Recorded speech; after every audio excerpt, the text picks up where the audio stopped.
wait, and then I will start welcoming. But we will wait some 1 minute or something like that, so participants can join. This is what I understand from the chat. Okay. We already have 24 participants here in this call, in the webinar. Okay. So we will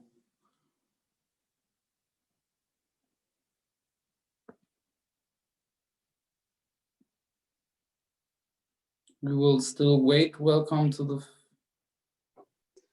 first ones. You know, Rasmus, if we do this more often, we have to get one of these cool cover pages, you know, that you've seen in the Zoom call. It's like, I don't know, debate, and then like people don't have to like awkwardly, you know, hide behind the curtain or something like that. It's a good idea. Okay, live on Facebook now.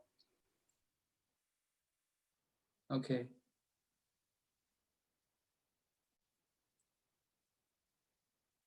Welcome to all of you already who have joined the stream already, but I would say we will wait maybe some more seconds, and then we will start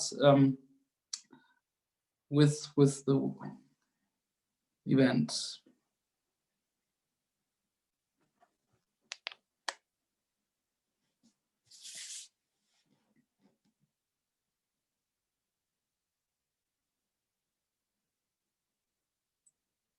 Okay, I would say we can start. Welcome to all of you to our event on the US elections. From me, I'm Rasmus Andresen, member of the European Parliament for the Greens. And with me is Damian Büselager, one of my colleagues from the new pan-European party, Volt. We are both a member of the same political group in the European Parliament, and we are also both members of the EU-US delegation, and we are, of course, following, like many people in Europe, the US elections quite closely.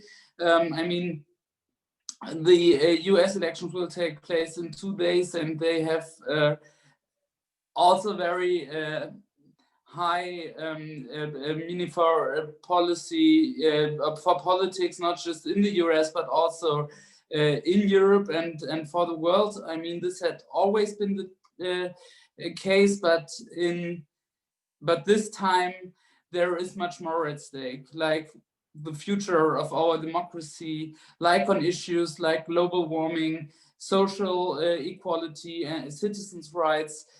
We know that a lot of the discussions that are taking place in the US have also an impact for us in Europe and for other parts of the world. And this is why we would like to discuss the US elections with experts from the US, because we want to learn more about the discussions, how they are growing in the US, and what perspectives also maybe there are for progressive collaboration after the elections with a hopefully positive progressive outcome. So this is why we had invited 2 experts tonight to discuss these kind of questions with us. I'm really happy that we are able in doing this. I mean, we are 2 days before the elections, and I guess you have a lot of events like this, or also you are still working a lot and fighting a lot for progressive outcomes. So we're really looking forward to the discussion. We're appreciating that you are taking the time for this. So with us tonight are, first of all, Carrie McFadden. Carrie is the vice president of the Young Democrats, and she's with us from San Francisco. So early in the morning today for you. Thanks to you for participating. And with us from New York tonight is Kate Aronoff. Kate is a journalist. You have written a book about the Green New Deal, and you're a journalist also for The Intercept. And we had an event last year, I guess it's 1 year ago, something like that, in Washington, D.C. on the Green New Deal and possible transatlantic collaboration on issues like fighting global warming and climate change.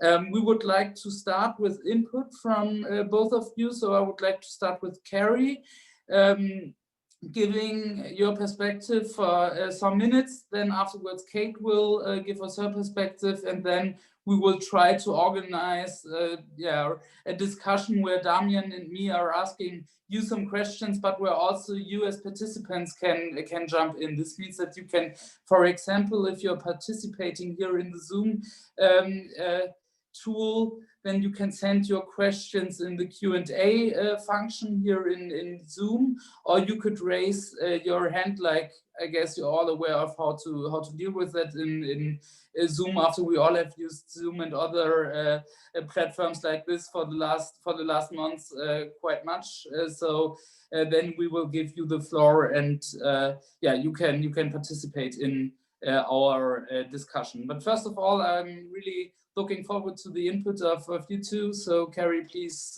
go ahead. Thank you, and thank you all for this opportunity. My name is Carrie McFadden. I am the Executive Vice President of the Young Democrats of America.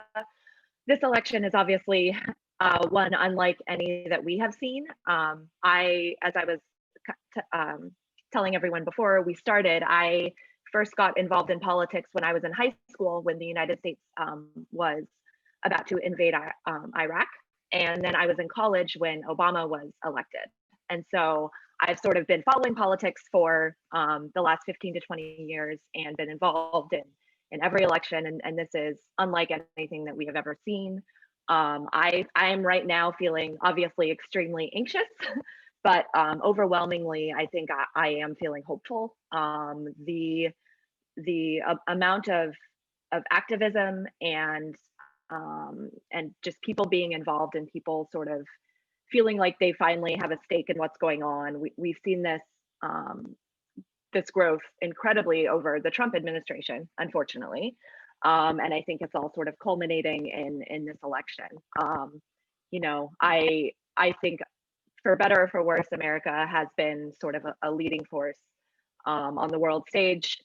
We can, of course, it's a longer discussion as to what extent, but I think having us, you know, whatever happens here does unfortunately have repercussions everywhere. And so for me, you know, my focus when I studied political science in college was international relations, and so I like the idea of collaborating with allies and sort of seeing a progressive future for the planet. But unfortunately, we have not seen any of that under a Trump administration. You know, we've seen in the last several months how the Republicans have slowly escalated their attacks on the legitimacy of this election, of course, led by Donald Trump, and how they've sort of trying to rig the courts and the larger forces against us. But I think as long as we continue to see vote numbers at these high levels, higher than anything I've seen, I think that, you know, that is what is important, is people getting out there, people letting their voices be heard. We are seeing, particularly, this is obviously important to me as a young Democrat for another year or two, is the youth vote. Youth vote turnout has been incredible. And so that's what gives me hope. Of course, we won't know until Tuesday, or more likely a few days or weeks after Tuesday. But yeah, I'm very excited to get a chance to talk to you all. Thank you, Kate. Yeah, thank you for organizing this. It's so good to have all these forums for transatlantic collaboration, even if we can't be together in person in any way for the foreseeable future.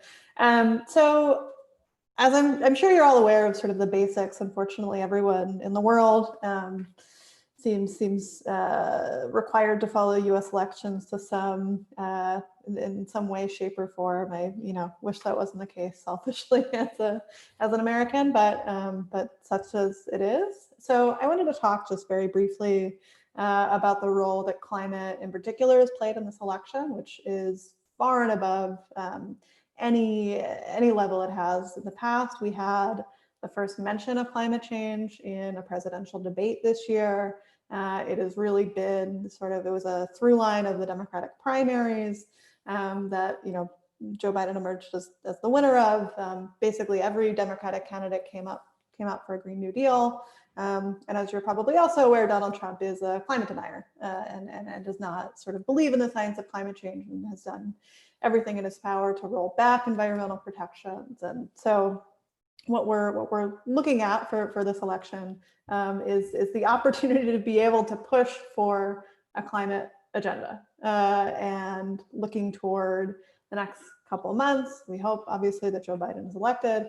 But what I think we'll see, very hopefully, optimistically, is a chance for the movements which put climate change on the agenda. So the Sunrise Movement, which you might be familiar with, climate strikes, sort of all of this activity that's been happening, of course, allied with other social movements that have been sort of cropping up as we've been living through this terrible pandemic, to really push forward a sort of progressive change, which I think people aren't necessarily under an illusion that Joe Biden, at his heart of hearts, wants to bring about, but that he is the person that can be pushed by movements, by progressive legislators, people like Alexandria Ocasio-Cortez, the members of the Squad, people like Jamal Bowman, who will be coming in, really progressive champions, to really make that happen and have a real chance at doing what we need to do to fight this existential crisis that we unfortunately have not been fighting and have been, going in the other direction on for the last 4 years. And so my hope, and maybe we can talk a bit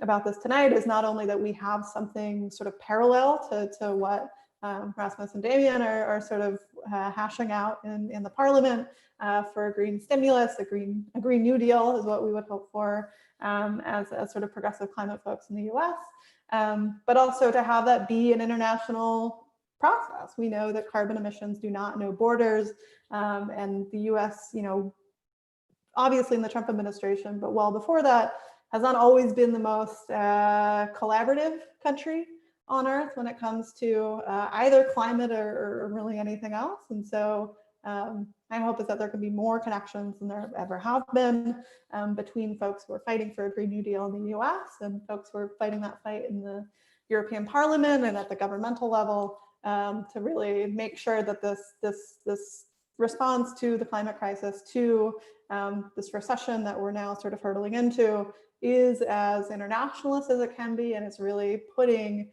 the need to bring down emissions as quickly as possible at the center of that response. So yeah, and I'm cautiously optimistic about what will happen on Tuesday, with the caveat that we probably won't know on Tuesday who won, because there's a vote by mail, because they'll be counting, and then even after that, people will probably have to fight so that Donald Trump doesn't declare himself the winner when he really is not.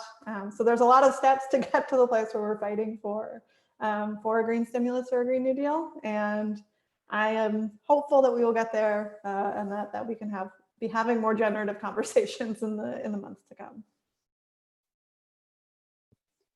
Amazing. Thanks for the introductory statements. This gives us, I think, quite an idea. And I do hear you, Carrie, when you say that you're hopeful. I think we are as well.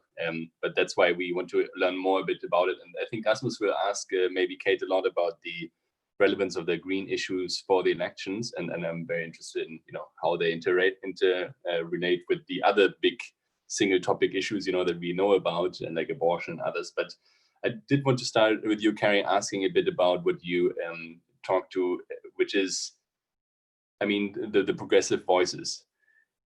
I understand that where you currently are, both of you on the coast, I guess it's easier to find these progressive voices, but when you go to the center of the country, it's a bit more difficult sometimes. And so I was just wondering, do you think that you can reach the mainland, that you can reach, that your message can reach there, and that it's possible to convince people, especially in the swing states currently with this time around with the elections? And more specifically, who do you think, which kind of voter groups will win these elections for either Biden or Trump? Maybe Carrie. Yeah, sure. So I do acknowledge that I live in San Francisco, which is obviously a bit of a bubble compared to a lot of the rest of the country. I also grew up in a town called Santa Cruz, California, which was the kind of, it's known for its progressive politics. And I think, particularly, and I know Kate is better versed in this than I am, but when you look at something like the Green New Deal, The Green New Deal is also an economics plan. It is also a plan to create jobs and, you know, move folks away from working in fields that are, you know, that are harming the climate. And so when you look back at the actual New Deal, you know, in the aftermath of the Great Depression, that was a huge help to folks that lived, you know, in sort of the middle.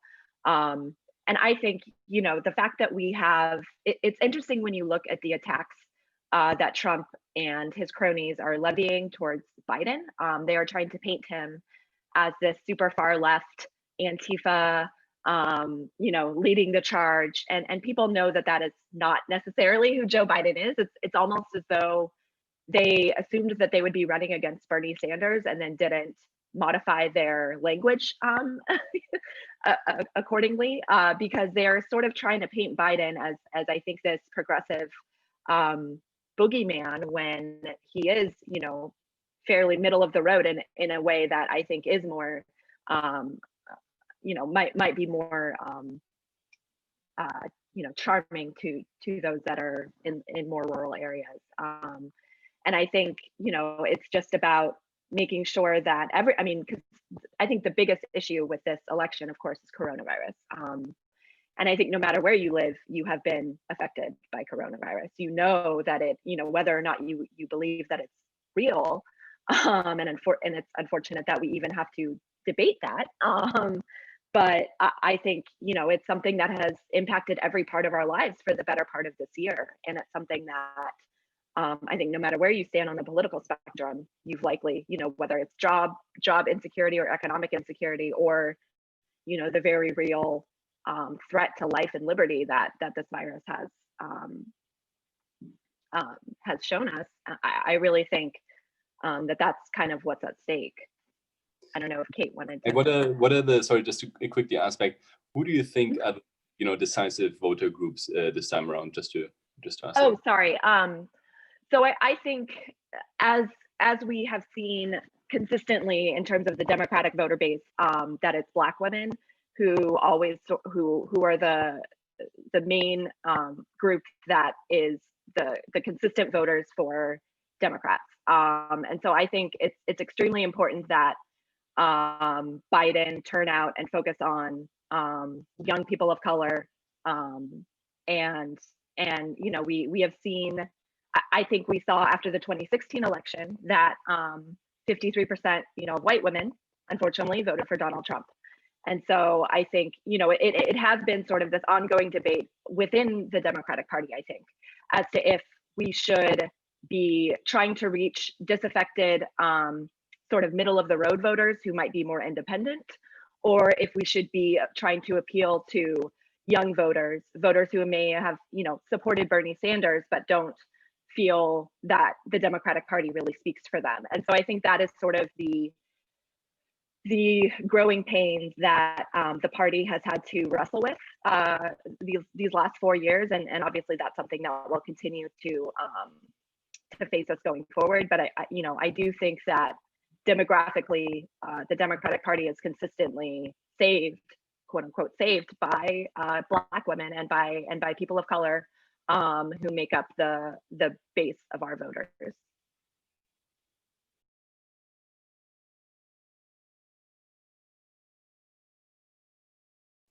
Rasmus, you want to go ahead? If not, I can ask another question. Okay, then I'll quickly ask you, Kate, about the Green Deal that you've been referring to and that Carrie also has put up. And I hinged at it earlier. My question here is, or hinted at it earlier. My question here is, what is it, you know, how do green topics fall into the whole scheme of topics that we talk about? Because I mean, as I understand, and I've been listening to a lot of you know, shows and podcasts and trying to really understand it, there are these couple of issues that really divide the society, and I mean, we can name a few of them, but they seem to be so strong in singularly convincing people to vote for Trump or for Biden just because of this one topic. And so now you come in with a green topic. Is this going to be like a similarly strong, divisive or decisive issue already, or is it going to be? I mean, how would you evaluate that? Yeah, it's a good question. I think historically, climate has just played a really different role in U.S. elections than it does this year. I mean, we've seen in the past, people will say on polling data that they care about climate change, that it's something they're concerned about, but never really vote about it, right? So in terms of priorities, that's always jobs, sometimes national security, other topics just have taken prominence historically, and that's not the case this year. Even amidst the coronavirus, voters, more so Democrats, to be fair, but voters really are coming to the polls because of this, and especially young voters. And we've seen, to get to your question earlier, a 600% increase in voter turnout for voters under 30 in Texas, which is not, considered to be our most progressive state. To put it mildly. And young people really care about this issue and are, I think, as we're seeing, and data will bear this out, but are coming to the polls because they are freaked out, about their future and about what we're currently living through, which is that well over 200,000 people have died of the coronavirus because we have an incompetent government that refuses to believe sort of basic facts about very well-established science. And that's true, of course, of the climate crisis as well. And so what we've seen, which is really, I think, a positive development, I supported Bernie Sanders in the primary, but, I'm very, I voted for Joe Biden in this one, and I'm excited for people to push the Biden presidency, but we have seen a new and much more productive conversation about climate change from the Biden campaign than we've seen from any Democratic nominee in history, almost. So we have a $2 trillion commitment to a green stimulus from Joe Biden. There will, of course, be debates about what that actually looks like, but is much more of a commitment than we've seen ever. Is bigger than the Obama stimulus overall, which only 90 billion of that was directed at climate and renewable energy. So already off the bat, sort of we're going in with at least commitments, at least pledges for much more than we've seen. And these things are popular, right? Tying a climate agenda to a jobs agenda, people really like that, in part because we're in such sort of dire straits. Millions of people are out of work in the US. We really don't have a safety net that's there to catch people, especially in already sort of economically vulnerable communities. And so this stuff is actually popular. The problem is that the US is not fully a democracy. And so the way that our politicians pass laws does not necessarily reflect what people want, because we have all of these undemocratic institutions like the Supreme Court, like the Senate, that really are real blockages to those changes happening. So whatever sort of climate program we're pushing through is going to face all of those, and I think it'll be up to popular mobilization in order to cross those, even if we Democrats win back the Senate and the White House. But I think the sort of level of popular support for climate politics is better than it ever has been in history, and I think people really want to see action on this issue and want to see that tied to a jobs program, which it really is, as we've seen it so far. Maybe we can talk a little bit more about the climate issue. There are also already some questions on Black Lives Matter and some other elements. I think we should take up in the discussion, but maybe just to go ahead with the climate issue, because I think this is quite interesting. I mean, there has been some other candidates in the primaries. You mentioned Bernie Sanders, Kate, with a quite progressive agenda, and like it already had been in the Sanders campaign back in 2016, we could see that he really mobilized a lot of young people, but also other groups, I would say, which maybe had been a problem for other Democratic presidential candidates to reach out. And then afterwards in the campaign from Clinton, in my perspective, she weren't able in reaching out to the Sanders supporters in a way that she got mobilized them. And I mean, now the campaign situation is also because of COVID, I guess, quite different, also relating in the way we are, or you are campaigning, or people are campaigning in their campaigns. But my question is a bit like, is the climate plan you talked about. Could you tell us a little bit more about the climate plan from Joe Biden? And do you think this he had developed his position on climate issues also because of he knows that he need to reach out to more progressives, to reach out to Sanders supporters, or maybe also some of the other candidates? And maybe you can tell a little bit more about the climate plans from Biden and what maybe also movements like the Sunrise Movement already had achieved on issues like that. And then I can see in the chat there has been also a question on fracking. What kind of discussions do you have on the fracking issue? I know this is quite controversial also in the Democratic Party. Maybe Carrie, you can also jump into that, but I would like to start with Kate. Sure, yeah. So as I said before, I mean, we have the most progressive climate plan from Joe Biden in presidential history.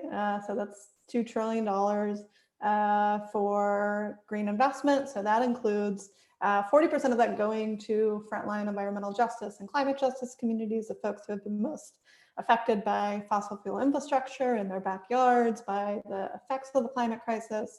He wants about 1 million people to work building mostly green cars, which, you know, I have my quibbles with, but that is the plan, such that it is. And to really just jumpstart an economic recovery plan that is really centered on climate change, right? And so this is great. This is the product of a lot of pushing from below. So as folks might have seen, there were these task forces that were convened sort of after the primary had wrapped up. And so members of the Sunrise Movement, Alexandria Ocasio-Cortez, and several other folks from the climate and environmental justice world sort of met and hashed out what would be in the platform and what would be Joe Biden's plan that he was running on. And I think, as you said, that was very much an acknowledgement that this is something that people are really fired up about. And Joe Biden was eager, his campaign was eager not to make the mistakes that I think Hillary Clinton made, and not mobilizing Sanders supporters who are really revved up about this and know that there's a big gap between business as usual, even in the Obama era, and what's needed for what we need on climate. And so this is an attempt to bridge that gap. What I will say is that there are still many gaps to be bridged in that plan, right? So there's very little language about fossil fuel infrastructure, which we know, we cannot have an all of the above approach as the Obama administration did to fossil fuels. So as of now, Biden's plan would ban new drilling on federal lands, which my own take is that that's mostly a symbolic pledge, right? We know that 1/4 of all greenhouse gas emissions from the US come from existing drilling on federal land, which that plan wouldn't touch. We're also a prolific exporter of fossil fuels, and that's a relatively recent development from 2015, so before Trump, and his plan would not touch that, right? And another big question is what the US approach to trade will be like. We've heard some sort of vague statements from Joe Biden about whether he will, consider climate considerations and carbon when negotiating bilateral trade agreements and multilateral trade agreements, but I think that really remains to be seen. So those are all the things I think people will really be fighting over and hashing out, hopefully in the next couple months, but also in the years to come as we're, re-entering things like the Paris Agreement, hopefully. We can officially leave on November 4th, such as November 4th might be. But I think there's a lot of things to be proud of for the folks who have put climate at the center of the agenda. And there's a lot of work to be done.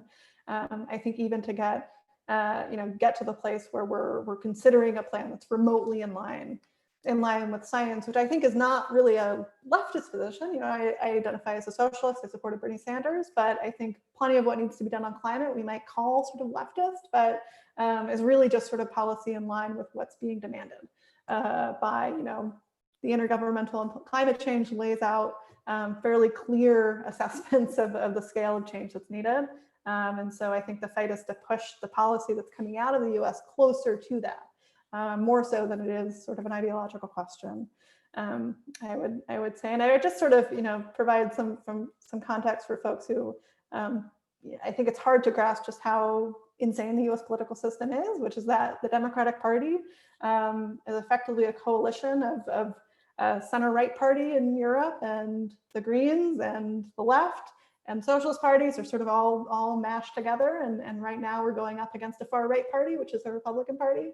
So what kind of green stimulus we get is the result of a battle between that weird coalition and who wins out. And so, you know, I hope something good comes out of it, but that is sort of the fight that is being waged, is within that sort of strange coalition of the Democratic Party to fight for something that is in line with the science. And so that's where we are. You know, I'm putting my my chips in with the folks who would probably be Greens or Social Democrats or Socialist Party members in Europe, but you know, they are that is sort of the battle ahead. Maybe I can quickly ask on that. I once listened to this big story about how environmental issues were actually in the very beginning also Republican issues. So do you think it's by now a fully bipartisan issue? I think it's something to touch upon. But Carrie, I wanted to ask you first on this split within the Democrats. Yeah, it's not a split, but like the range, if you want. Where do you position yourselves? And to pick up the question from the chat as well, how do you feel that the Black Lives Matter movement has, you know, affected the campaign, and does it affect all of these different parties within the Democrats the same way? What's the difference in its effect to Republican voters? Yeah, well, as Kate mentioned, this is, you know, the Democrats, for better or for worse, are a big tent party. So we do have folks from, you know, much, I would say, traditional, like sort of neoliberal backgrounds right alongside the socialists. I definitely am more left. I am also a member of the Democratic Socialists of America, and as someone that grew up in Santa Cruz, my dad always tells me that the first candidates that I ever knocked doors for when I was a child were socialists, because that's sort of how things are in Santa Cruz. But I think specifically talking about Black Lives Matter, we have really seen, and I'm not sure, you know, the Black Lives Matter movement has been a force in America since Obama was in office.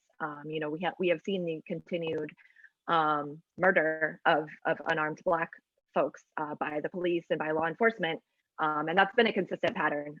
But I think it was just sort of this perfect storm of everyone being in lockdown, so everyone, you know, isn't doing much else aside from looking at the news and looking at social media, and then I think just having specifically talking about George Floyd, having that on camera really sort of galvanized folks to really see, you know, this man begging for his life for over 8 minutes. And I think, you know, we have seen, it's been an insane shift in support for the Black Lives Matter movement. Unfortunately, the Republicans have tried to focus on the quote unquote rioting and unrest, which I personally, I don't shed a tear if someone sets fire to a CVS. I shed a tear when a Black man is murdered by the police. And so I think, you know, the Republicans are doing what they can to sort of reframe the argument and try and paint the Democrats as anti-law and order, or, you know, Antifa warriors. And I really don't think that that's successful. I have not, I mean, you know, I don't want to speak too soon. We're still 2 days away from voting ending, but based on the level of support that the Black Lives Matter movement has garnered, you know, since May, I think that Trump and the Republicans are sort of on the losing side of that, and we've seen that bear out in the numbers. You know, when Biden did sort of come out and you know, he has been definitely not as, you know, adamant as some others in the party, including myself, have been in terms of sort of how we deal with this problem. But, you know, whatever he has said, it has not really shown a huge dent in his numbers as we've seen so far. Maybe I can add a question to that. And I mean, you can see from Europe, the perspective, at least, is for many, and you can also read that in a lot of newspaper articles and in media coverage about the big polarization in the US. I mean, this is obvious a perspective. At least it's covered a lot here in Europe. And I mean, on issues like, for example, Black Lives Matters, but also maybe other issues related to that, it seems like the polarization is extremely high. And for me, the question is, what do you think should a new democratic administration, maybe with some majorities also in the House, do for solving in a way this kind of polarization? Do you think this will continue in a way, and maybe there also from a more progressive socialist perspective, do you think maybe it's also needed to come up with, I mean, on Black Lives Matters and citizen rights, you also have to take some tough decisions, I guess, where you need some majorities, but where you also need to do something, or is your perspective more like, I mean, Joe Biden is extremely outspoken about that, to unite the country again? How do you see this kind of polarization also in the reaction or the answer Joe Biden, but maybe also others with a new majority hopefully should give? I don't know, Kate, maybe you can start, but I would like to hear both of you about that.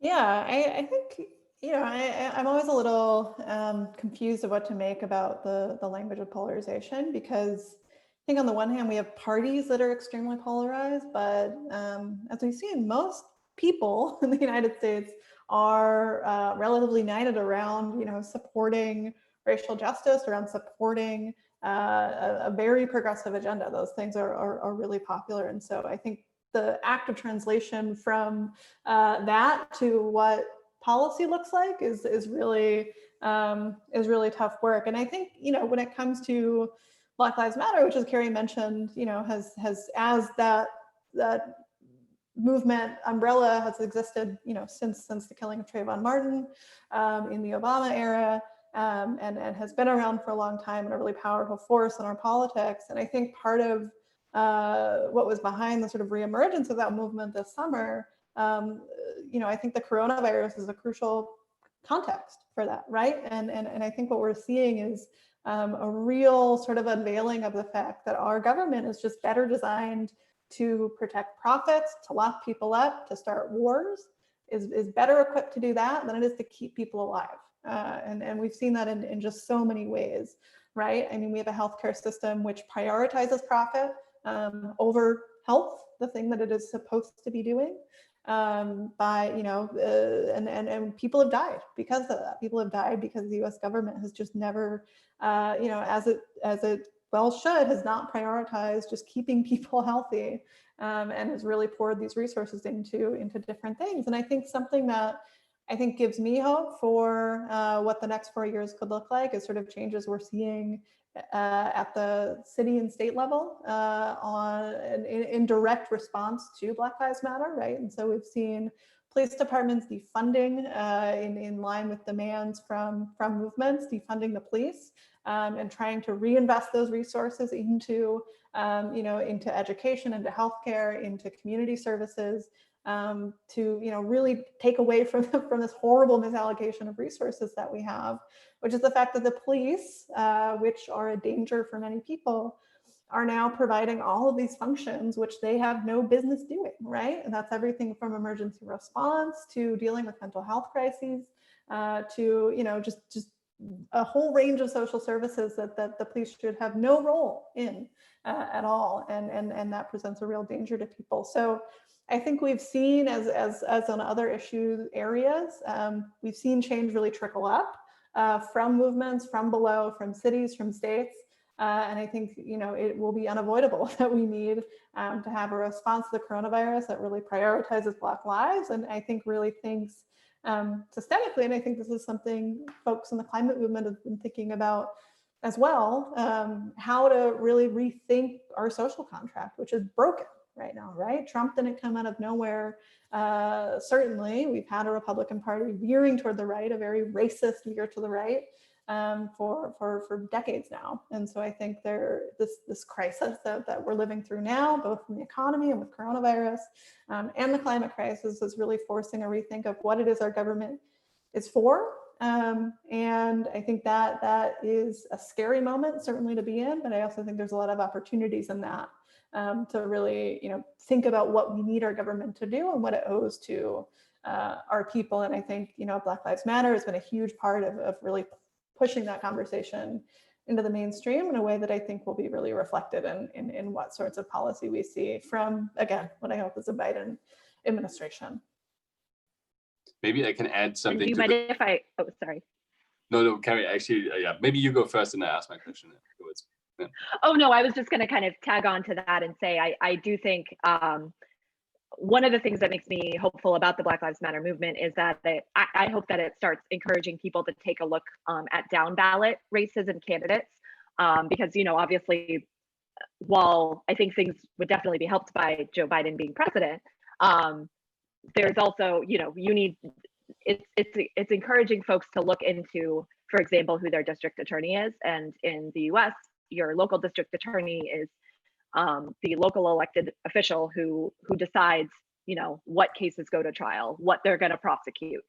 And so we've seen, here in San Francisco, we just elected a progressive DA last year, Chesa Boudin, who has really is trying to revolutionize kind of the department. We're seeing more and more progressive DAs throughout the country. And I think that that's something that I'm that regardless of where Biden sort of stands on some of these issues regarding defunding the police or reallocating the resources for the police, I think that he is certainly a lot more amenable to this movement than Trump and the Republicans have ever been. My question goes in a similar direction than Rasmus' question and what you've just been talking about. So Rasmus asked about the polarization and how a future president could bring that back together. And I want to ask something, because from Kate, I do hear a bit of a skepticism about how from the popular opinion things translate into policy at some point. But I want to ask you, Carrie. I mean, what do you think needs to be? Or do you think that Trump somehow managed to really destroy trust in democracy? And if yes, what can a future president do to somehow restore this trust, that basically these issues are tackled, that government is doing its role correctly? I mean, is there going to be some form of institutional reform or renovation? What kind of process do you think needs to be kickstarted in a week? I hope that we start seeing a lot of institutional reform, because I think, Trump is not the cause of these problems. He is the symptom and the result of all these issues that have been building up throughout our country's history. And, I think the Republican Party has steadily tried to destroy that sounds dramatic, but it's true when you look at, in 2013, I believe it was 2013 or 2012 or 2013, the Supreme Court basically struck down the Voting Rights Act and said, racism isn't a problem anymore, so we don't need to protect voting rights. And since then, we have seen at the state level, state governments, particularly in Republican-led, more conservative states, try and enact more and more restrictions and loopholes or hoops that they have to jump through. And so I think, Trump is obviously, especially in the last several weeks or months of this election, has really tried to destroy faith in the process.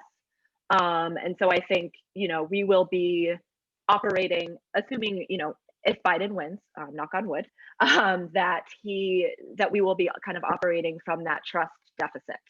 But I do think that we do need to look at how our system is set up, and how, Kate touched on this earlier, about how undemocratic the Senate is, how undemocratic the Electoral College is. I mean, people feel like the system isn't protecting them when, this is the second time in this millennium, in the last 20 years, that a president has lost the popular vote and the Electoral College has made them the president. We saw that with George W. Bush in the year 2000, and then we saw it again in 2016. And so I think, my hope is that if, assuming Biden wins, we do kind of have to come together and have this reckoning about our systems and how they really are designed to protect those at the top, and how we can sort of democratize them. And I think for all of the trauma and the pain and the death and the suffering that the Trump administration has inflicted upon us, I hope that at least that is one positive thing that might come out of it, is really hoping that we can kind of democratize our system. And people talk about the American dream and us being a democracy, but we're not. I mean, we're not a democracy. So I think that's really important. And I guess specifically, sorry, I realize I once again did not answer your question about polarization. I think, we have seen it get worse and worse because I think of sort of the siloing of the different sides of the debate.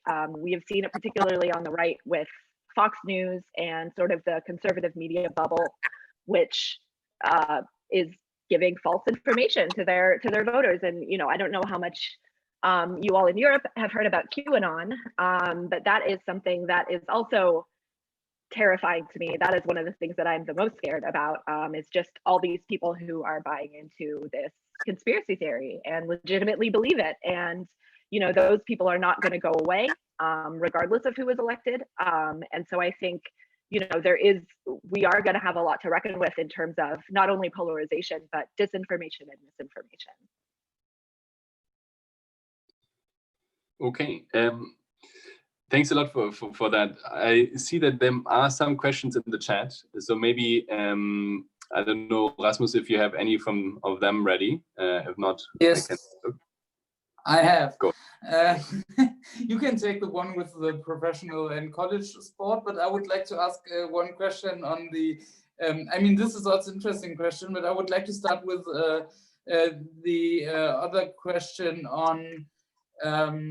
How can it be? Now I can't find the question again, but the question is on the situation that basically two old white men are the candidates of the main parties for the presidential elections. And I mean, especially in the Democratic Party, there had been a lot of, other old white men running for president, but also some much more diverse fields. I mean, Kamala Harris, Elizabeth Warren, but also some younger men, male politicians running for becoming the Democratic presidential nominee.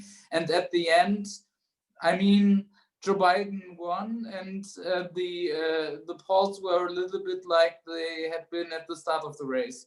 After there had been Bernie Sanders had been in the lead, but also Elizabeth Warren had some strong weeks.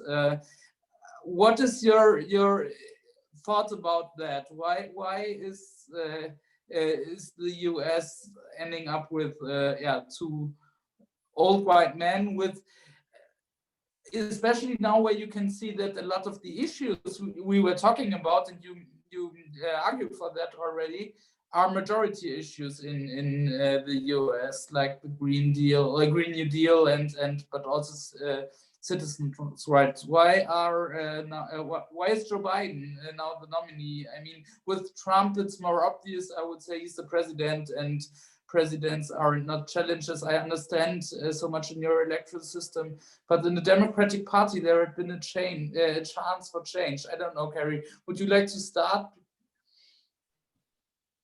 Yeah, sure. So I mean, it was definitely interesting that we had our most diverse field in the primary, and I'm not really sure. I think there were a lot of factors that went into sort of us ending up with Joe Biden. I think at the end of the day, people were just worried about whatever that electability phrase might mean. That was sort of the buzzword during the primary, is who is the most quote unquote electable. I think people after 2016, even though, as I mentioned earlier, she won the popular vote by over 3 million votes, people are hesitant to gamble on a woman. There were concerns about Bernie alienating more moderate voters. And I think at the end of the day, a lot of voters just went with who they saw as the safer choice. I do think that, although I am someone that is extremely passionate about getting more young people involved in politics and more women involved in politics.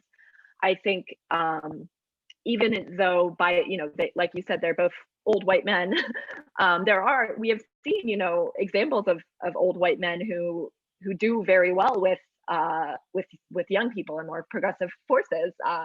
Bernie Sanders, of course, Ed Markey, these guys, I think because they are focused on, although they, demographically, they may not fit in the millennial or Gen Z box, they vote like them in terms of, really caring about our future. And I think that is sort of where this, I want to say it's almost a generational divide within the party in many ways, because those of us who are still going to be here, in 40 or 50 years and have to live with whatever state the planet is in, we might think of it differently as someone who is, in their 70s or 80s. Let me take up another question from the chat, actually. I'll read it out because it was very well written. Is the Democratic Party, asked Jennifer, ready for the worst case scenario to fight for the election in the courts? And have they learned from their past strategy mistakes made in the field after the 2000 election? So are you ready for the worst case scenario? And are you ready to sue? Kate, maybe. The golden question, yeah, is what happens after election day. I think if we get to the courts, that's troubling in its own right. I mean, not only because it's now a stacked 6-3 conservative majority on the Supreme Court, with Amy Coney Barrett having been sworn in this last week, but because there's so many things to get to that, right? So one is whatever sort of chaos has unfolded on Tuesday night, whether that's Trump declaring himself the winner before all the votes are counted, states pulling their own shenanigans with really far right Republican parties at the state level, in legislatures, and whatever we see. I know sort of the focus of a lot of progressive groups right now, whether that's organizations in the movement for Black Lives, whether that's the Sunrise Movement, sort of broadly progressive forces, are really preparing for what it looks like to fight for the results of this election, whether that's election defense and making sure every vote is counted, really making sure this is a democratic process as much as it possibly can be. So people are really preparing for that. And I think, our options are just more limited if it gets to the courts, right? Because of the makeup. In here, sorry, 1 second, sorry for interrupting. I normally don't do this, but some people I talked to before this call also said that, the probability of some form of armed conflict is there. Is that just scandalism? Is that bullshit? Or should we actually be worrying that there is some form of outrage after the election following whatever result? Yeah, it's a good question. I mean, I think we can't really tell, and I am weary of sort of fear mongering about it. I think there's a sense in which you can sort of speak that stuff into existence, which is scary, but we have seen just a huge rise under Trump of vigilante violence on the far right. And we've had people killed by far right extremists in the streets wielding weapons. So I don't want to rule anything out. I certainly hope that doesn't happen, but it is well within the realm of possibility that there will be, some sort of armed resistance on behalf of the Trump campaign, which is a horrible thing to consider. I think it can be a little overstated how organized that sort of those armed cells are, and I don't want to give them more credit, but it is really a danger.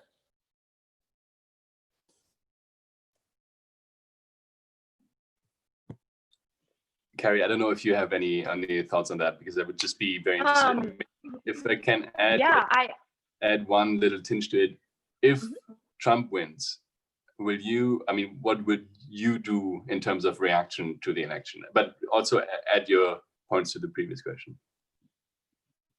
Cry. I think, I don't ever want to feel the way that I felt after the morning after the 2016 election. I always say that's been the worst. That was the worst, I think, the worst day of my life. It was worse than any breakup I've been through or anything else that I've been through, because it was just so, that feeling was just so raw and I think unexpected. You know, we went into the 2016 election, even me, someone who I consider myself, you know, politically engaged, and you know, we went in thinking there was no way that Trump was going to win.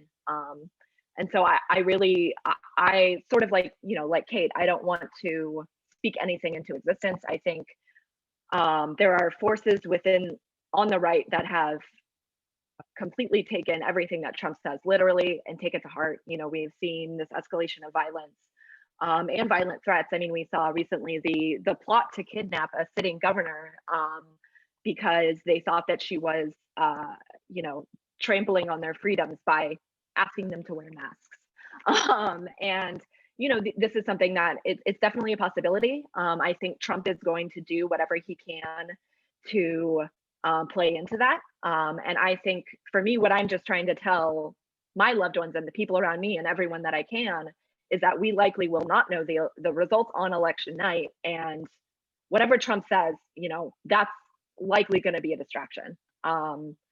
And I think, you know, just going into it knowing, because of the way that everything is going with vote by mail, so many states are doing vote by mail for the first time.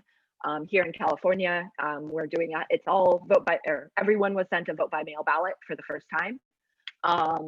And, you know, that's going to create a lot of delays in counting. And then, you know, there are going to be these court cases playing out.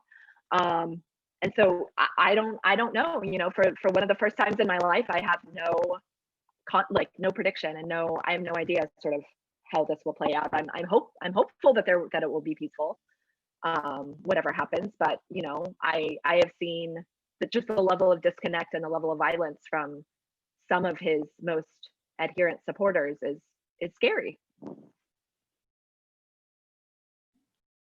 Yeah, No, please, Kate, go ahead. I'll just add briefly. I mean, I think there's two different scenarios worth considering. I think one is if, you know, Trump sort of pulls these shenanigans, which he's very likely to, declaring himself winner, you know, filing court cases, contesting the results, all this. I think the other, you know, still, I don't want to discount this. There is a possibility Trump wins a electoral majority, right? I don't think that's the most likely result, but that is possible, right? That Trump wins in a sort of more straightforward way. You know, whether that's the Electoral College or the popular vote. Again, I don't think this is the most likely outcome, but is definitely a possibility. And I think, you know, that's in some ways a much scarier thing to consider is if a majority of this country voted for Donald Trump.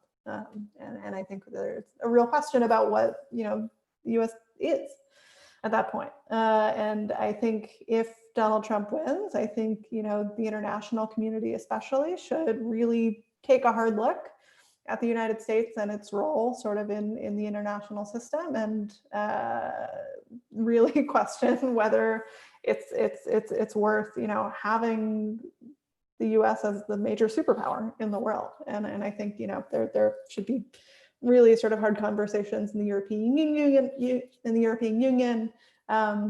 UN. I think about just having a US empire that is run by Donald Trump for another 4 years is a very scary proposition. And I think we will see basic democratic institutions come under real threat. And I think, you know, I would look toward the international community at that point to really think about how to sort of hem Trump in. Yeah, thanks. There is one interesting question in the chat, and I would like to grab that up, because I mean this is the point you discussed the last minutes. For me, it's a very important point also from a European perspective, because there are different scenarios, and of course, for example, seeing Trump declaring himself as the winner of the elections, where the votes are still not counted, and with all the problems, then there also is something in how, for example, European state leaders or the European election is reacting, for example. I mean, from normally, like in elections, you're always congratulating the winner, but I mean, we shouldn't do that too early this time. I would say, at least not if the outcome is like yeah, you were discussing in the last minutes. But in the chat there is one question related to the possibility of some different majorities in the Senate. So if, for example, I mean, the scenario in the question is on Trump will be re-elected, but the majority as I understood it, in the Senate would change, and then you would have a Republican president still, but you have a Democratic-controlled House. So what do you think? Which impact would be there? And is this, of course, a realistic opportunity, or is the realistic opportunity maybe that maybe majorities won't change in the Senate, so you will still have a Republican Senate, but you would get a Democratic president? And what would that mean, of course, also for a progressive agenda if the Senate is still controlled by the Republicans? Maybe you can both develop a little bit on the different scenarios there. I don't know, maybe Carrie, you could start. Yeah, sure. So I think, you know, the Senate is interesting because there are certain states that are in play with the Senate that are relatively blue, and so they won't necessarily have an impact on the election. For example, one of the Republican senators that is most at risk is Cory Gardner in Colorado. We are fairly certain that he is going to lose, knock on wood again,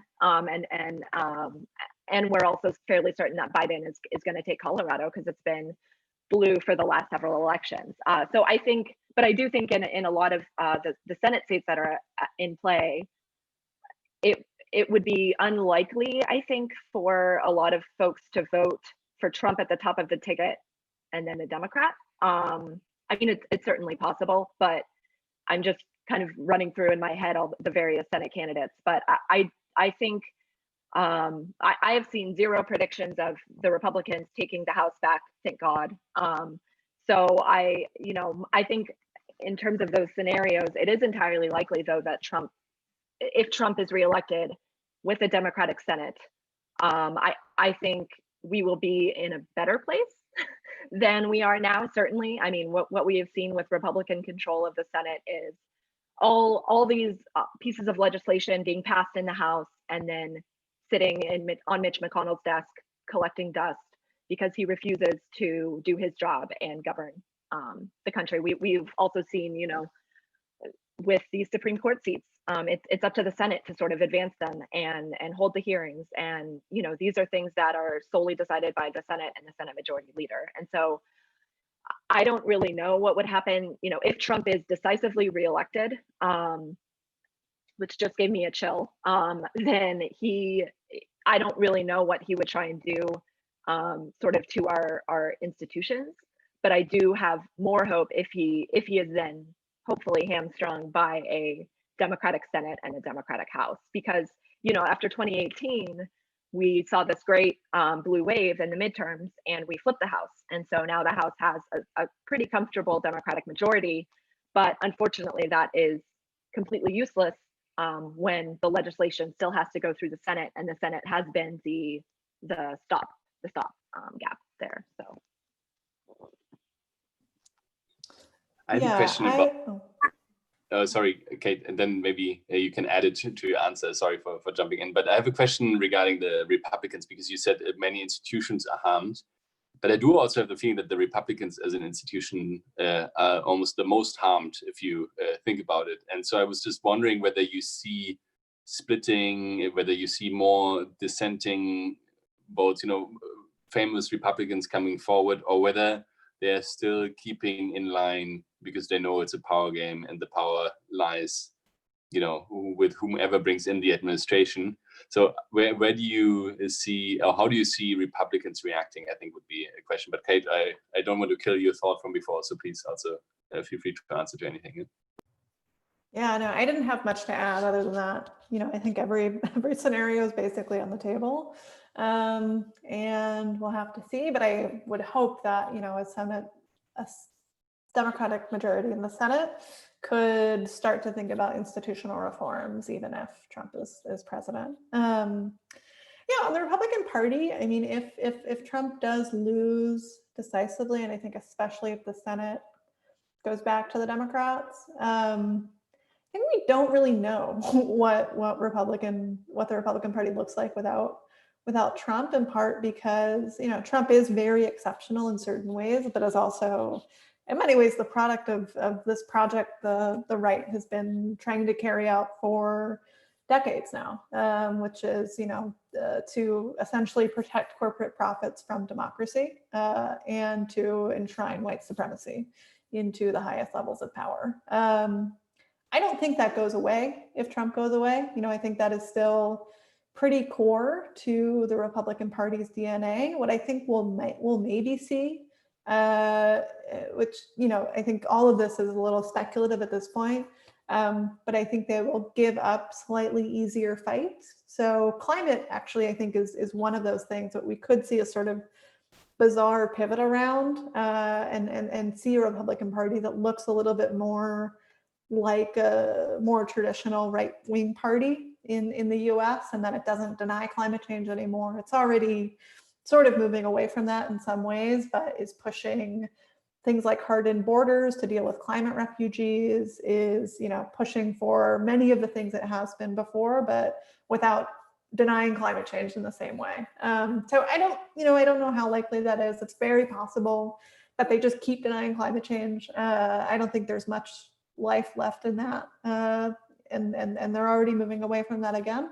But I think, you know, the question right now, as I see it, is whether they become a sort of right-wing populist party more in the sort of mold of Trump, or whether they try to become a sort of respectable party of business again, something more like they were in the Bush administration. So I don't, you know, I think that'll be a power struggle within the GOP, and I don't know where it will end up.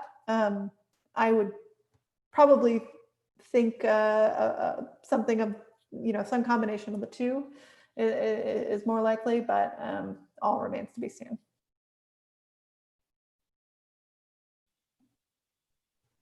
So I have a second. Just real quick. Oh, sorry. You go first, Carrie, and then I have a follow-up question, a very quick one. But you go, Carrie. Yeah, I was just going to say it has been interesting to sort of see certain Republicans already trying to distance themselves from Trump, because there are, you know, the kind of general assumption, even among the right, is that Trump is not going to win re-election. I don't want to even say that out loud because I don't want to speak it. I don't want to jinx it. But I think it's been interesting how they're basically, you know, Mitch McConnell, who is the Senate Majority Leader, has said that he hasn't been to the White House in a few months because of how poorly they're handling the coronavirus, which you can see considering half the White House has gotten coronavirus. And then you see, you know, Republican Senator Tom Tillis talking about how he needs to stay in the Senate to be a check on the Biden administration. And so I think it will be interesting to see how quickly the Republicans become rats fleeing a sinking ship if Trump is not reelected. And if they try, because, you know, for the last 4 years, they have all been sort of at his mercy.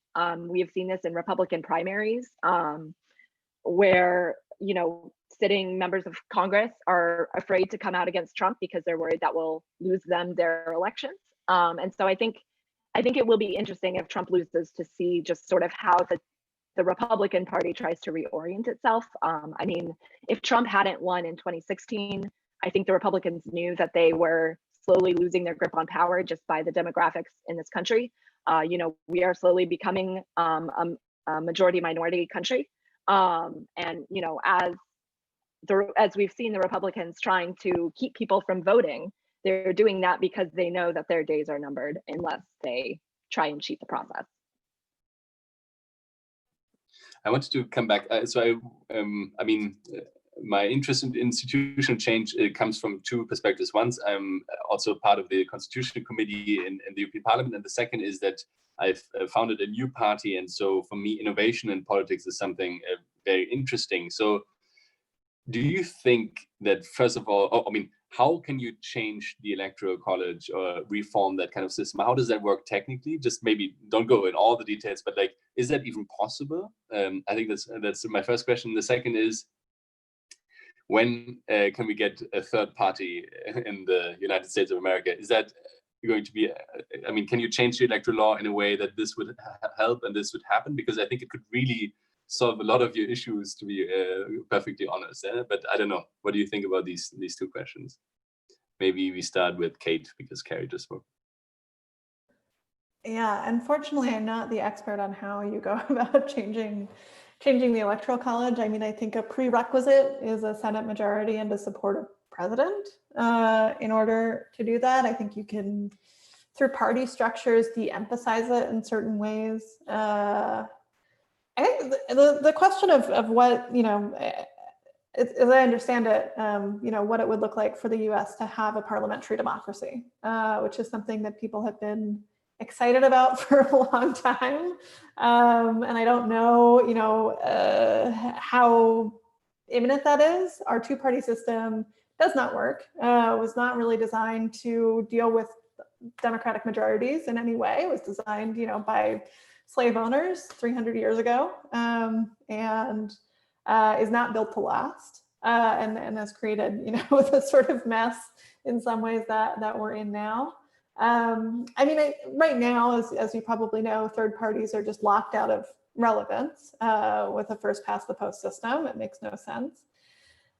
I think what it might take is some sort of innovation at the state level. So, we have places like Nebraska have a nonpartisan legislature, which is the product of this kind of progressive era reform. And I think sort of that kind of spirit would be needed. In other words, just having, a state legislature that is willing to think about what, representative democracy might look like.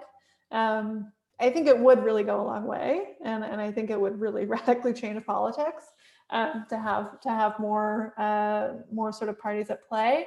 Very difficult to get there. I mean, Americans love our Constitution, as flawed and as flawed a document as it is. I have been encouraged to see what's been happening in Chile this last week, where they made the great step to get rid of their Constitution and rewrite it. Of course, that was 30 years old, not 300 years old. So I don't know. I mean, that's what I want. I wish, we had a political system which could do it. I mean, I think where progressives are focusing right now is in a fight over the party to, for the first time ever, have a sort of normal social democratic party even in the US, which we never really have. So yeah, it's a good question. I don't have a good sense for what the clearest route to it is, but I would, by the end of my lifetime, like to see a multi-party democracy in the United States. Did you want me to jump in? Yeah, please. So in order to get rid of the Electoral College, and the Electoral College is directly tied into the fact that we don't have the ability for third parties to gain traction, and that we don't have a parliamentary system of government here, because you have to reach 270 electoral, or you have to reach this number of votes. That means that, if there's more than two parties, it's harder and harder for any party to reach that number. In order to get rid of the Electoral College or reform it, that requires a constitutional amendment.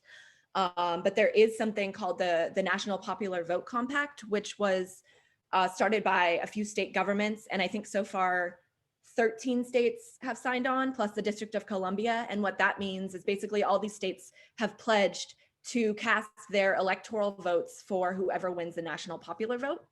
And this won't go into effect unless enough states sign on to this compact in order to make it a likelihood. So that's sort of a workaround that a lot of folks are trying to do. I know that California has signed on to it. And I think right now it makes up like 36% of the votes that you need to get an electoral college victory. But I think, yeah, for me, there are, within the Democratic Party, at least just speaking from my perspective, there are always sort of these discussions of if it's better to effectuate change from the inside or the outside. I have been spending my political career trying to change it from the inside. So, you know, I am a registered Democrat. I have been involved in Democratic politics for a long time. But I am, you know, the reason why I'm still involved is because my personal hope is for the party to continue to progress left. Because I think, you know, until we have changed the way that we elect the president and sort of our party system here, that's really the only option. And I would just add really quickly, I think we have seen, I think traditionally in the US, there was a real breakdown in how the left thought about electoral politics, and that it really did focus a lot of energy on the outside and movements and pressuring politics since 2016, which I think is a really hopeful sign. I think we've seen that start to erode a bit. And so people are really thinking about how to, you know, both have movements outside and how to have elected officials who are accountable to movements. In a way that I think feels very normal, probably coming from Europe, but so it was sort of a firewall that existed for a long time in the US, and I think it's good that that's breaking down. Maybe this is also leading to one question on the key races and this importance, or also the possibilities for getting more progressives elected. I mean, like the squad, and especially Alexandra Ocasio-Cortez, she's also quite famous for young progressives in Europe, but I know there are more races going on, and maybe there is also a chance to get some more progressives elected so that you could change the Democratic Party even more, or you could get some more structural reforms. Some of the candidates also are talking about a lot. Maybe you could talk a little bit more about that. I mean, you mentioned already some of maybe interesting candidates in this race, but what is also interesting, also maybe for us Europeans, interested in the US elections to follow on Tuesday and in the days to come. So where do you see more perspectives for progressive politicians also to win their districts, so that they can be part of the squad or even collaborate with some of the progressives sitting in the Senate and in the House of Representatives? I don't know who of you would like to start. Maybe Carrie. I guess you have both the perspective on this, but maybe Carrie, you can start. Yeah, just real quick. I mean, I think Alexandria Ocasio-Cortez has been a force within the left since she sort of burst onto the scene. For me, she is. I have seen her use political communication in a way that is so effective that I just want her to teach a masterclass to everyone, because I have always been a little critical of how I think the Republicans are unfortunately better at messaging than the Democrats are. We are not good at getting our own message out there. And I think AOC's ability to meet folks where they are and her ability to sort of shine a light on what it looks like when you're a member of Congress, how it looks when you're in a committee, when you're trying to pass legislation. I think that has really changed. You know, we've already seen her become this boogeywoman of for the right. But, you know, I have been so inspired by her, and I know so many other young progressives have as well. I think for this upcoming election, I mean, there are a number of Senate candidates that, you know, seeing someone like Jamie Harrison, who is running for Senate in South Carolina against Lindsey Graham. Lately, you know, the polls have been closer and closer. I don't know exactly what's going to happen on election night, but it is looking better. And this is the closest that anyone has come to, you know, this in South Carolina in a very long time. I'm also really excited about Texas. Texas's state house and their congressional delegation. There's a lot of exciting races there. There's a woman named Candace Valenzuela who is running in congressional district, I think 24 in Texas, and she would be, it would be a red to blue flip. So basically, and I know that our colors are transposed in the US. So here, the blue party is the more left, and the right party is red. And I know it's the opposite over there. But it is a seat that is currently held by a Republican. But she has a chance to flip it, and she would also, I think, be I think, one of the first Afro-Latinas in Congress. And so things like that are really giving me hope. And it really is just seeing, you know, whether they're taking on Republicans or whether they're taking on Democrats within the party that are not as representative of their district or that are, you know, not as progressive as they are. That's sort of really what gives me hope. Yeah, I'm also looking a lot at Texas, and I think, you know, already whatever happens on Tuesday, the squad will be bigger than it has been. There are people like Cori Bush coming from Missouri, Jamal Bowman in New York, Marie Newman in Illinois. So there are already people sort of coming in who will grow that force, and we may see more even in red to blue districts. There are a couple of exciting races there. And so I think it's exciting to have this sort of core of very progressive voices get bigger. And we've already seen sort of their outsized footprint on policymaking. I mean, I think that you know, Europe is calling its green stimulus a Green Deal is one, you know, maybe symbolic testament to that. But they've already reverberated. I also think, you know, as that grows, as that sort of core grows, there are more and more politicians who might not in their heart of hearts be on the left or be progressive, but sort of see where the direction of travel is going, which is that, you know, young people are an increasing force in the electorate. We're seeing, you know, more young folks under 45 turn out than we have for elections previously. Progressive policies are very popular, and so I'm excited too for people who, you know, might have voted for some very bad things in the past, might, you know, not be in their heart of hearts sort of leftist or socialist certainly, but know where, you know, their votes are coming from, or in the case of many people, fear a primary challenge, which is how AOC got into Congress, which is how Jamal Bowman got into Congress. And recognize that if they want to avoid that, if they want to stay in the good graces of people who can boot them out of office, then they have to back progressive policies. And that's, you know, how the Republican Party became what it was in part by enforcing a party line among their own ranks, right? And so saying, you know, certain Republicans are Republicans in name only, and if you don't toe the line, then we'll boot you out. And so I think there is a sort of parallel to that strategy happening in the Democratic Party, and I hope that, you know, we see it bear fruit very soon. And you know, something that I'm sort of excited about, even if the primary didn't turn out as I would have hoped it to, is that, you know, Republicans ran Barry Goldwater in the 1960s, and they elected Ronald Reagan not that long afterward. And so I would hope for something similar with Bernie Sanders, and maybe, you know, 2024. Maybe that's AOC, maybe that's someone else. Maybe it's not in 2024, but I think we're seeing a direction of travel, which is encouraging. I wish it was happening faster for the sake of the climate, but I think that is, you know, things are moving in a good direction, I think. Perfect. Thanks a lot. I mean, we've talked a lot today, and you've enlightened us on the many issues and polarization. And I could jump in what you just said, Kate, that again, you know, if one party goes very much that direction, what happens if the other one goes very much the other?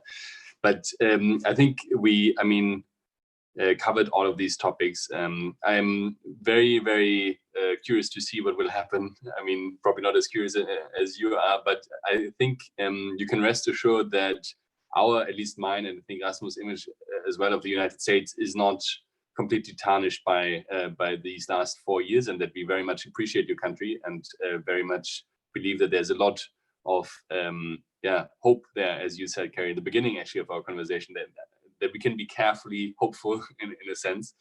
I think maybe and this is, I would say, an invitation to always exchange if we have, you know, things that we can enrich each other on. I think that, and this is just one example, and there are probably many more, we would be very happy to really start working also after the elections to create this exchange and to connect progressive forces across the globe, and especially between Europe and the US. I do have one last quick question, and that is more of a fun question, or I don't know if it's how you see it, but how will you actually spend election night? Where will you follow all these kind of, you know, updates coming in and so on? So where will you be? Will you be where you currently are sitting in your living room, or is there any way to get together carefully? How is this going to look?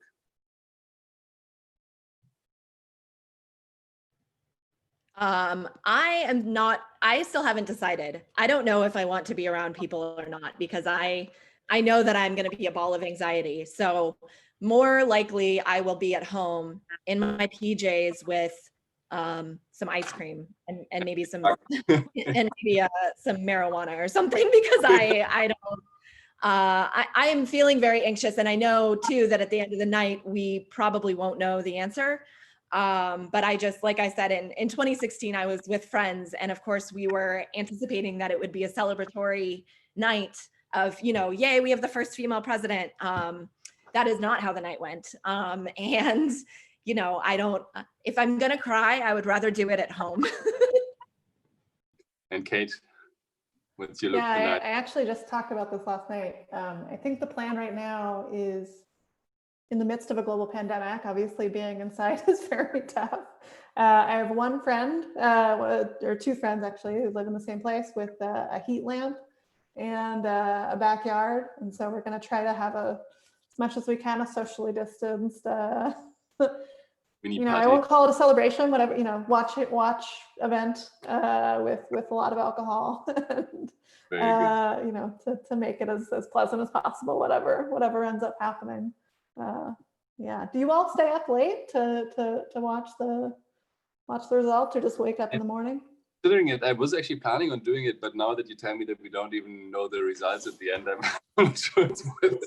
And I mean, last time I watched, as I said, you know, before the beginning of the official part of this call, actually in Hillary Clinton's campaign center in New York, and I felt a bit like Carrie, a bit more distant, obviously, but like you are in between thousands of people who sit down to cry because they see what's going on. You know, before you had Katy Perry celebrating, and I don't know, the Bishop of New York giving a speech about the first female president, and then suddenly, you know, it turns this complete 180 to,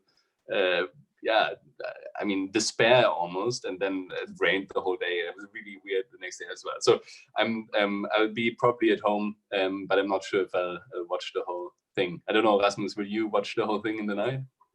I will. My plan was to travel to the US before COVID for the last 2 weeks of the elections.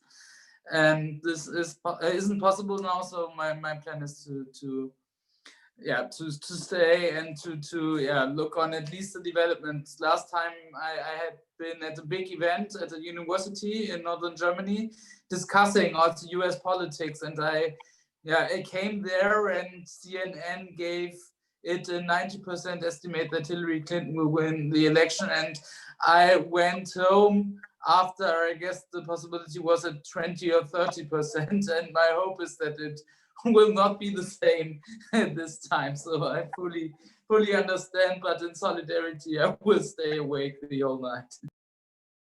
Thank you. Almost anything sounds better than being in the Javits Center in 2016. Yes, but thank you a lot for your time. Let's reconnect and see if we can discuss this further and exchange a bit on our future politics. Maybe we can tell you a bit more about European status at some point. But thanks a lot for taking the time, and have a very good Sunday wherever you are. Yeah. Thank you. Thank you so much. Good luck, all of us.